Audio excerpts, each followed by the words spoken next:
پاکستان کے جنوب مغربی صوبے بلوچستان کے دارالحکومت کوئٹہ میں ایک بم دھماکے میں کم از کم 20 افراد ہلاک اور 50 سے زائد زخمی ہو گئے ہیں۔ علیحدگی پسند گروپ بلوچستان لبریشن آرمی نے اتوار کے دھماکے کی ذمہ داری قبول کی ہے، جو اس وقت ہوا جب ایک ٹرین شہر سے گزر رہی تھی، جس کے نتیجے میں کچھ بوگیاں الٹ گئیں اور آگ لگ گئی۔ روس نے کیف اور اس کے اطراف کے علاقوں کو ایک بڑے میزائل اور ڈرون حملے سے نشانہ بنایا ہے، جس میں 4 افراد ہلاک اور 60 سے زائد زخمی ہو گئے ہیں۔ یوکرائنی حکام کا کہنا ہے کہ ماسکو کی جانب سے یوکرین میں حملوں کا جوابی کارروائی کی دھمکی کے بعد یہ دھماکے اتوار کی صبح 1 بجے کے بعد ہفتہ کو 22:00 GMT یوکرین کی فضائیہ کی طرف سے انتباہ کے بعد شروع ہوئے کہ روس سائک ہائپسونگ اور شنک بیلسٹک میزائل داغ سکتا ہے۔ 7 یمن ستمبر 2014 میں شروع ہونے والی یمن جنگ کے ابتدائی سالوں کے دوران ملک کے 8 ملین اندرونی طور پر بے گھر افراد IDP میں سے بہت سے کیمپوں میں خوراک اور رہائش نسبتاً کافی تھی، لیکن تقریباً 12 سال کے تنازعات اور بڑھتے ہوئے عدم استحکام نے ایک سنگین صورتحال پیدا کر دی ہے، جبکہ یمنی ریال کے گرنے سے مہنگائی کی لہر نے 2022 کے بعد سے بدترین خوراک کا بحران پیدا کر دیا ہے، جس کی نصف سے زیادہ آبادی انتہائی غذائی عدم تحفظ کا شکار ہے۔ کوئٹہ بلوچستان حکومت نے بتایا کہ اتوار کی صبح کوئٹہ میں ایک شٹل ٹرین میں دھماکے کے نتیجے میں کم از کم 14 افراد ہلاک اور متعدد زخمی ہو گئے۔ سرکاری خبر رساں ادارے APP نے ریلوے حکام کا حوالہ دیتے ہوئے کہا کہ شٹل ٹرین کوئٹہ چھاؤنی سے ریلوے اسٹیشن کی طرف جا رہی تھی کہ اسے چمن پھاٹک کے قریب صبح 8 بجے کے فوراً بعد نشانہ بنایا گیا۔ آسٹریلیا کی شمال مشرقی ریاست کوئنز لینڈ کے ساحل پر شارک کے حملے میں ایک شخص کی موت ہو گئی، پولیس نے تصدیق کی ہے۔ ہنگامی خدمات کو اتوار کے روز مقامی وقت کے مطابق دوپہر سے کچھ پیرنچ اور ٹاؤنسویل کے شہروں کے درمیان کیسوری کوسٹ پر ایک کشتی کے ریمپ پر بلایا گیا تھا۔ ایک 39 سالہ شخص پر قریبی شال پر تیراکی کے دوران حملہ کیے جانے کی اطلاعات کے بعد کیلیفورنیا کے گورنر گیون نیوزوم نے ہنگامی حالت کا اعلان کیا ہے، کیونکہ عملہ اورنج کاؤنٹی میں ایک مینوفیکچرنگ سہولت میں زہریلے کیمیکل کے رساؤ پر قابو پانے کی دوڑ میں مصروف ہے۔ حکام نے خبردار کیا کہ ایک ٹینک جس میں تقریباً 7000 گیلن میتھائل میتھ کرائلیٹ ہے، جو کہ پلاسٹک بنانے میں استعمال ہونے والا انتہائی غیر مستحکم اور آتش گیر مادہ ہے، ناکام ہونے کے خطرے سے دوچار تھا۔ گارڈن گروپ کے ہزاروں رہائشی احتیاط کے طور پر انخلا کے احکامات کے تحت ہیں۔ پولیس کا کہنا ہے کہ شمال مشرقی آسٹریلیا میں کوئنز لینڈ کے ساحل پر شارک کے حملے میں ایک شخص ہلاک ہو گیا ہے۔ کوئنز لینڈ پولیس سروس کے ایک ترجمان نے بتایا کہ اس شخص کو اتوار کے روز کینیڈی شوال کے قریب کاٹنے کے بعد ساحل پر لے جایا گیا، جو ساحل سے تقریباً 45 کلومیٹر 28 میل دور ایک اتلی چٹان ہے۔ گوما ڈیموکریٹک ریپبلک آف کانگو مشرقی جمہوریہ کانگو DRC میں ایبولا کی صحت کی سہولیات پر خبردار کیا ہے کہ یہ وبا DRC اور یوگنڈا میں مزید خراب ہو سکتی ہے۔ مقامی ذرائع کے مطابق جمعرات کو روامپارا صحت مرکز پر مشتعل رہائشیوں کے ایک گروپ نے دھاوا بول دیا، جو ایبولا سے مرنے والے رشتہ داروں کی لاشوں کا مطالبہ کر رہے تھے۔ علاقے میں رد عمل میں شامل کانگو حکومت کے شراکت داروں بھی واقعے کی تصدیق کی۔ راولپنڈی پاکستان جنوری کی ایک سرد صبح انم شکور ایک کالی شال میں لپٹی ہوئی ایک کھیت کے پار سرپٹ پڑی، جو آگے بڑھنے پر اس کے پیچھے چلتی ہے۔ ایک آٹ میٹر 6 فٹ لانس اس کے ہاتھ میں مضبوطی سے پکڑا ہوا تھا۔ 30 سالہ پہلے ہی اپنے پہلے پیک کا دعوی کر چکی ہے، دوسرا آگے قریب ہے۔ یوکرائن کے ناقابل شکست ہیوی ویٹ ورلڈ چیمپئن الیکسینڈر یوسک نے ڈچ سابق کک باکسر ریکو ورہون کو WBC ٹائٹل فائٹری راؤنڈ میں 1 سیکنڈ کے ساتھ روک دیا، تاکہ باکسنگ کے اب تک کے سب سے بڑے اپ سیٹوں میں سے ایک سے بچا جا سکے۔ ہفتے کے روز اہرام مصر میں منعقد ہونے والی گلورین گیزا فائٹ کو ایک مماثلت نہیں سمجھا جاتا تھا، لیکن ورہون، جس کی واحد پچھلی پیشہ ورانہ باکسنگ فائٹ 12 سال پہلے تھی، نے افتتاحی گھنٹی سے ذہن کو حیران کرنے والے انداز میں اسکرپٹ کو پھاڑ دیا۔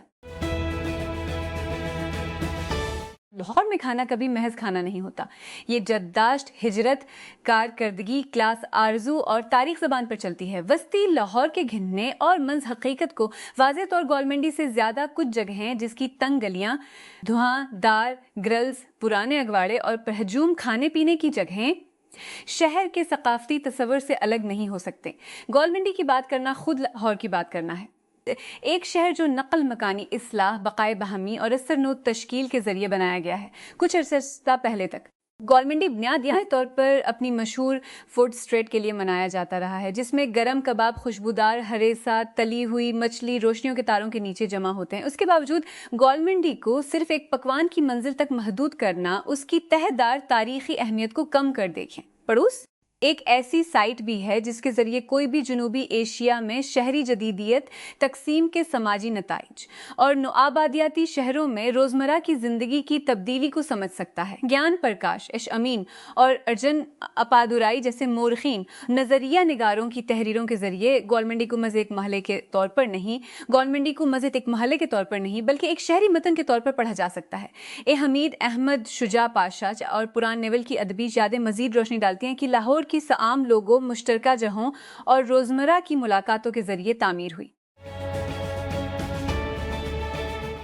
کوئٹہ اتوار کی صبح کوئٹہ کے علاقے چمن پھاٹک کے قریب شٹل ٹرین میں دھماکے کے نتیجے میں متعدد افراد کی ہلاکت کا خدشہ ہے۔ سرکاری خبر رساں ادارے APP نے ریلوے حکام کا حوالہ دیتے ہوئے کہا کہ شٹل ٹرین کوئٹہ چھاؤنی سے ریلوے اسٹیشن کی طرف جا رہی تھی کہ اسے چمن پھاٹک کے قریب صبح 8 بجے کے فوراً بعد نشانہ بنایا گیا۔ روس کی جانب سے یوکرین کے دارالحکوم کیف پر میزائل اور ڈرون حملوں کی ایک بڑی لہر شروع کرنے کے بعد ایک شخص شہر بھر میں دھماکوں کی آوازیں سنی گئیں۔ میئر وٹالی کلسکو نے ٹیلی گرام پر لکھا کہ رہائشی عمارتوں اور اسکول سمیت تمام اضلاع میں نقصان کی اطلاع ملی ہے۔ گندم کا قومی شعبہ پھر ایک گہرے معاشی اور پالیسی بحران میں داخل ہو گیا ہے، جس نے زرعی منصوبہ بندی، خریداری کے انتظام اور فوڈ سیکیورٹی گورننس میں ساختی کمزوریوں کو بے نقاب کیا ہے، جو ابتدائی طور پر ایک معمول کی خریداری کا سیزن دکھائی دیتا تھا۔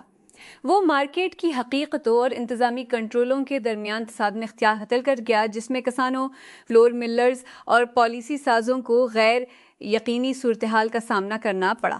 صورتحال کا جائزہ لیتے ہوئے وزیر اعلیٰ پنجاب مریم نواز نے اس جمعرات کو ان تاجروں کے خلاف سخت کارروائی کا حکم دیا جو 2 ہفتوں کے اپنے کے سخت اعلان کرنے میں ناکام رہتے ہیں۔ یہ اقدام 2025 کی فصل کے سائز پر سرکاری تشویش اور آنے والے مہینوں میں آٹے کی قیمتوں میں اضافے کے خدشات کی عکاسی کرتا ہے۔ اس ماہ بھارت کی طرف سے پاکستان کے ساتھ تعلقات کو معمول پر لانے کے ملے جلے اشارے ملے۔ ہندو انتہا پسند تنظیم RSS کے سیکرٹری جنرل دتاتریہ ہوسابلے نے ایک انٹرویو میں تجویز پیش کی کہ پاکستان کے ساتھ مذاکرات کی کھڑکی ہمیشہ کھلی ہونی چاہیے۔ انہوں نے سفارتی تعلقات، ویزے کے اجرا، تجارت اور عوام سے عوام کے رابطوں پر بحث کی۔ ان کی کال کی تائید سابق بھانت سمیت کئی کی قابل ذکر لوگوں نے کی۔ عمران خان انتظامیہ 2018-2022 کی طرف سے متعارف کرایا گیا متنازع واحد کی دہائی سے شروع ہونے والے ایک ریاستی 170 کی بیانیے کو محفوظ کرنے کی حتمی ادارہ جاتی کوشش کی نمائندگی کی۔ 2010 کی دہائی تک یہ شناختی فریم ورک بڑھتے ہوئے فرقہ وارانہ تشدد، بے مثال اسلام پسند دہشت گردی اور سول ملٹری تعلقات کے تناؤ کے بوجھ تلے ٹوٹنا شروع ہو گیا تھا۔ 2008 میں اقتدار سنبھالنے والی فوج اور پاکستان پیپلز پارٹی PPP کی زیر تصادم کے ساتھ ساتھ اسلام پسند تشدد میں شدت آئی۔ نتیجے میں عدم استحکام نے ریاست کے مذہبی بیانیے پر قومی بحث میں شدت آئی۔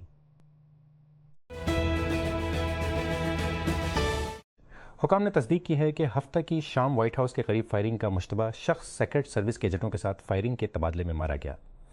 BBC کے امریکی میڈیا پارٹنر CBS نے مشتبہ شخص کا نام ناصر بیس بتایا ہے، ایک 21 سالہ شخص جو سیکرٹ سروس سے واقف تھا اور اس کی دماغی صحت کے حالات کی دستاویزی تاریخ تھی۔ ہیلین اکیلی مالی کہتی ہیں کہ وہ ایبولا سے متاثر ہونے کے خلاف ہر طرح کی احتیاط برت رہی ہیں، بشمول عوام میں ہمیشہ چہرے کا ماسک پہننا، لیکن مشرقی جمہوریہ کانگو DRC میں وہ کا کام تازہ ترین وبا کا مرکز اسے روزانہ دوسرے لوگوں کے ساتھ رابطے میں لاتا ہے، دوسرے لوگوں کے ساتھ رابطے میں لاتا ہے جن میں سے کچھ کو شک ہے کہ بیماری بھی حقیقی ہے اور اس پر کوئی کنٹرول نہیں ہے کہ وہ کیسے برتاؤ کرتے ہیں۔ اس کو اپنے آپ کو دھوکہ دینا بند کرنے کی ضرورت ہے۔ اکیلی مالی نے خبردار کرتے ہوئے کہا کہ غلط معلومات، وائرس کے بارے میں خرافات اور سست رویے لوگوں کو مار رہے ہیں۔ وزیر اعظم شہباز شریف نے اتوار کو امریکی صدر ڈونلڈ ٹرمپ کی امن کے لیے غیر معمولی کوششوں کو سراہتے ہوئے کہا اور army chief field marshal Asim Munir سمیت چیف ممالک کے نمائندوں کے ساتھ انتہائی مفید اور نتیجہ خیز کال کی۔ ٹرمپ نے ہفتے کے روز سعودی عرب، قطر، ترکی، مصر، متحدہ عرب امارات، جردن اور پاکستان کے رہنماؤں سے فون پر بات کی۔ فائرنگ کے تبادلے میں 2 پولیس اہلکار اور 2 شہری بھی شہید۔ پولیس نے مسجد کے قریب نصب 10 کلو وزنی بم ناکارہ بنا دیا بنو۔ ضلع بنو کی تحصیل میریاں کے بارکزئی اخون خیل کے علاقے میں ہفتہ کو پولیس امن کمیٹی اور دہشت گردوں کے درمیان شدید جھڑپ شروع ہوئی، جس میں کم از کم 25 دہشت گرد ہلاک اور متعدد زخمی ہو گئے۔ وزیر اعظم شہباز شریف نے اتوار کو امریکی صدر ڈونلڈ ٹرمپ کو امن کے حصول کے لیے غیر معمولی کوششوں پر مبارکباد دیتے ہوئے کہا کہ انہوں نے متعدد ممالک کے رہنماؤں کے ساتھ انتہائی مفید اور نتیجہ خیز ملاقات کی۔ وزیر اعظم نے کہا کہ ٹرمپ نے سعودی عرب، قطر، ترکی، مصر، متحدہ عرب امارات، اردن اور پاکستان کے رہنماؤں سے فون پر بات کی۔ وزارت صحت نے صوبوں بارڈر ہیلتھ سروسز کو الرٹ رہنے کی ہدایت کی۔ ریڈ کراس نے DRC میں 3 رضاکاروں کی موت کا اعلان کیا۔ یوگنڈا نے 3 نئے کیسز کی تصدیق کی، جن کی تعداد 5 ہو گئی۔ وائرل بیماری کینیا اور روانڈا سمیت 10 ممالک کو خطرہ اسلام آباد۔ پاکستان نے افریقہ میں ایبولا وائرس کے حالیہ پھیلنے کے درمیان دیگر احتیاطی اقدامات کے ساتھ ساتھ ملک بھر کے ہوائی اڈوں پر اسکریننگ کے اقدامات کو تیز کر دیا ہے۔ وزارت صحت نے ہفتہ کو کہا کہ عالمی ادارہ صحت WHO کی جانب سے اس بیماری کے خطرے کی تشخیص کو اپ گریڈ کرنے کے 1 دن بعد میں نے پورا جہاز ہلا ہوا محسوس کیا۔ میں نے سوچا کہ انجن میں کوئی خرابی ہو گئی ہے، لیکن جیسے ہی میں نے اپنے کمرے سے باہر قدم رکھا، ایک اور دھماکہ ہوا۔ سنیل پونیا 26 سفندر میں اپنی پہلی ملازمت پر تھے جب 1 مارچ کی صبح ایک missile IL tanker sky light سے ٹکرا گیا۔ روس کے سرکاری ٹی وی پر ایک نیوز بلیٹن میں ایک 5 منزلہ عمارت کی تصاویر دکھائی دے رہی ہیں جو ملبے کا ڈھیر بن گئی ہیں۔ امدادی ٹیمیں ملبے کو نکال رہی ہیں۔ ہلچل سے بھری گلیوں میں گھومتے ہوئے ٹرالیوں کے ڈھیر، اونچی جگہ پر ضائع شدہ گتے کی چادریں، ہانگ کانگ میں ان بزرگوں کی کمی محسوس کرنا مشکل ہے۔ بہت سے لوگ 70 یا اس سے زیادہ عمر کے ہیں۔ ایشیا کے سب سے امیر ترین شہروں میں سے ایک کو خرچنے کے لیے دسیوں کلو گرام گتے اٹھاتے ہیں۔ امریکی قانون نافذ کرنے والے ادارے وائٹ ہاؤس کے قریب فائرنگ کی اطلاعات کا جواب دے رہے ہیں۔ فوری طور پر کسی کے زخمی ہونے کی کوئی اطلاع نہیں ہے۔ امریکی صدر ڈونلڈ ٹرمپ نے کہا ہے کہ ایران کے ساتھ امریکہ اسرائیل جنگ کے خاتمے کے لیے جنگ بندی کے مذاکرات میں مفاہمت کی ایک یادداشت پر بڑی حد تک بات چیت ہوئی ہے۔ ٹرمپ نے ہفتے کے روز کہا کہ اس معاہدے میں آبنائے ہرمز کو دوبارہ کھولنا بھی شامل ہے۔ انہوں نے مزید کہا کہ یہ امریکی اور ایرانی مذاکرات کاروں اور مختلف دیگر ممالک کی طرف سے حتمی شکل اختیار کرنے سے مشروط ہے۔ رومانیہ کے ہدایت کار کرسٹیان منگیو کے ناروے کے ایک عیسائی خاندان کے بارے میں سوچنے والا ڈراما فیورڈ نے کانز فلم فیسٹیول میں بہترین فلم کا انعام جیت لیا ہے۔ منگیو نے ہفتہ کو میلے میں ستاروں سے بھرپور اختتامی تقریب میں اپنا دوسرا پام ڈی اور جیتا۔ ایران کی فٹ بال فیڈریشن کے سربراہ نے ہفتے کے روز کہا کہ فٹ بال کی عالمی گورننگ باڈی فیفا کی جانب سے اپنے تربیتی کیمپ کو ایریزونا سے منتقل کرنے کی درخواست کی منظوری کے بعد اس سال کے ورلڈ کپ کے دوران ایران اپنا دستہ میکسیکو کے سرحدی شہر تیجوانا میں رکھے گا۔ ایران کی فٹ بال فیڈریشن کے صدر مہدی تاج نے اپنے گرام سوشل اکاؤنٹ پر پوسٹ کی گئی ایک ویڈیو میں کہا، ہم تیجوانا کیمپ میں مقیم ہوں گے جو بحر الکاہل کے قریب میکسیکو اور امریکہ کی سرحد پر ہے۔ امریکہ اور ہندوستان 1 سال کی سفارتی ملاقات کے بعد تعلقات کو بہتر بنانے کی کوشش کر رہے ہیں، جس کے دوران ایران پر امریکہ اسرائیل جنگ کی وجہ سے ٹیرف لگائے گئے اور پھر اسے فوری طور پر ختم کر دیا گیا۔ یہ صرف ایک مثال ہے کہ حالیہ برسوں میں بین الاقوامی تعلقات اور تنازعات کس طرح پیچیدہ اور ایک دوسرے سے جڑے ہوئے ہیں۔